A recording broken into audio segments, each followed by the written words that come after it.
I'm so glad you picked it out because I haven't seen it yet on anybody. That's good. Oh, It it's cute. Oh, yes. Cupcake sale is ending in 15 minutes. We'll do a second coat, and that way we'll make sure that the color sets really well for you. Okay. Really. You have gorgeous hands. Come on, everybody. Come to the staff break Always have good room fingernails. to buy some cupcakes for a good cause. They're going fast. It's coming in. It's coming in. Coming. It's coming in. We gotta get out of here. Mr. Hayes. It's coming in. We gotta go. Get ready. Get ready. Mr. Hayes, It's coming in. I said No. sit now. No. Are you okay? Yeah, Miss Orlando. Oh, it's all right. It's okay. How's your arm? It hurts so much. Does it hurt a little bit? All right, let's calm down a minute, and you and I will go see a nurse, okay? We'll let her look at it to make sure you're all right. All right. No, he has no family.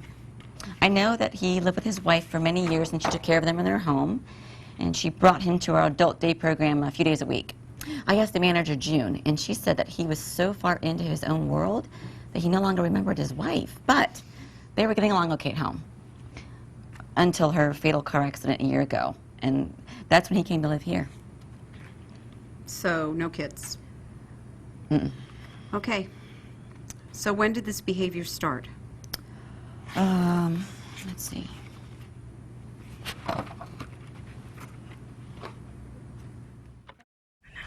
I don't get it. It seems to be getting worse. Well, I couldn't understand exactly what he was saying, combing, come in. But it all happened so quickly, to go from sanding a few birdhouses to pulling on Mrs. Crandall's arm so hard that it reduced her to sobbing. I called my friend at the Adult Day Center where Mr. Haynes used to go, and she said it doesn't sound like him at all. Well, what was he like when he was there? Well, he was calm and quiet, what you'd expect from a 66-year-old accountant. But she did say that he was becoming very disoriented to time and place, and even to who his wife was.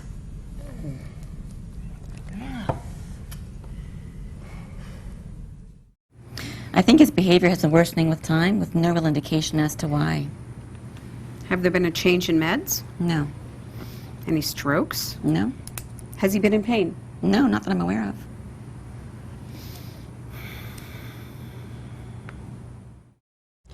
And then there was a time, a few months back, when Sandra, third shift, well, Sandra walked in on him sitting next to this man in his 30s who was here for rehab. And she said Mr. Haynes was sitting with him, holding his wrist. And then maybe he was trying to take his pulse or something. But when she tried to get him back into bed, he was really insistent about needing to stay there. It ended up waking up that guy and caused this really big scene. Oh, he's such a nice man. You know, this seems to have all started just out of the blue this past month. Have you guys had any out of the ordinary experiences recently with Mr. Haynes? Yes, we checked for UTI, dehydration. We looked at everything. There are 6 different incidents in the last month, all involving other residents, and some involving aggression towards staff. Okay, well, it seems there's no choice. 1 milligram of Risperdal, and let's start it today. Okay. Thanks, Dr. Knox. You're welcome. Well, this isn't bad like yours today. It was really very sweet. Remember when we had the Boy Scouts in a few weeks ago, and they had to interview an older person for a badge? Well, the scout leader wanted each of the boys in the troop to talk to several residents instead of interview just one. Every time one of the boys walked past Mr. Haynes, he saluted him. Now, a couple of them looked at him weird, but 2 boys stopped and saluted him back. It was really sweet. Excuse me. Yeah, Lucas? I couldn't help but overhear you talking about Mr. Haynes. Mm-hmm. Is it okay if I share something about Mr. Haynes? Well, sure. Can I grab a chair? Certainly. Yeah, come on.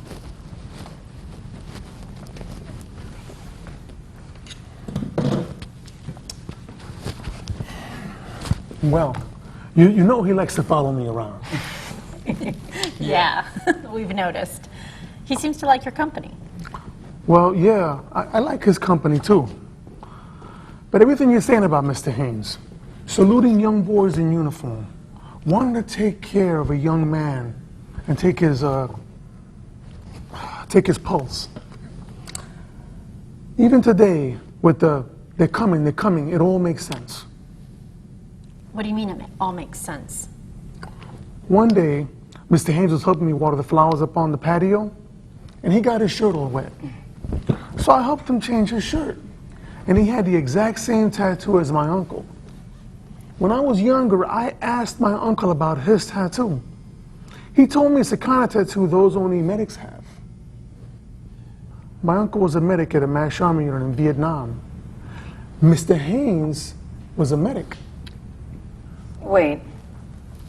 I don't get how what happened today has anything to do with that. I think I do. I think I do. The overhead paging is like the announcements on the loudspeakers at a MASH camp during the war. MASH, the TV show? Never She's so mind. young, you probably never even saw the show. No. Okay, anyway. Well, if he was a medic, normally the announcements on the loudspeakers would tell the whole camp that injured soldiers were coming in. Today's reaction happened right after there was an announcement on the overhead. His reaction was totally normal when you think about it. He needed for us to go and get prepped so that we could help the injured soldiers that were coming in. And the young guy who was here for rehab, Well, I suppose if in his mind he was back at the age that he was in Vietnam, the guy in rehab was around the same age in Mr. Haynes' mind. So maybe Mr. Haynes wasn't doing anything but making sure that the guy in rehab was okay. So, Lucas, what do you do if he reacts aggressively or violently when you're with him? Mr. Haynes? He never does. He might get a little excited, but you just have to imagine you're in his shoes. Be in his world. React to his feelings. Be with him. Makes total sense when you think about it. I have to make a phone call. okay. Thank you so much, Lucas. I mean, that is very insightful. Thank you, I appreciate it. Thank you. Well, we'll go back to work. Hi, Dr. Knox. It's Julie Molina. I'm glad you're still here. We have some new insight into the behavior of Mr. Haynes. Would you consider delaying the antipsychotic med we talked about? This particular with residents. Okay, I'll come to your office now and explain what we've learned. Because then we could, past experiences like that. Again, excellent. And then we're going to drop them down to our side. We're going to stretch our necks a little bit. We're going to look over to the right. Don't force anything, just a nice, easy stretch. And as you come back to the center, then Good we're going to afternoon. stretch over Come to on the down to the left. activity room. Very good. All right. It's okay, Corporal Haynes. Corporal Haynes, it's okay. It's okay. It's all right. We don't have to go anywhere. They don't need us today. We get to stay right here. Corporal Haynes, it's okay. We can stay here today. They don't need us today. Okay? Very good. Very good. You are doing great today, Mrs. Wilson. I just had to let you know that. And so are you. All of you are doing an excellent job today. Okay? Now we have our heads facing forward.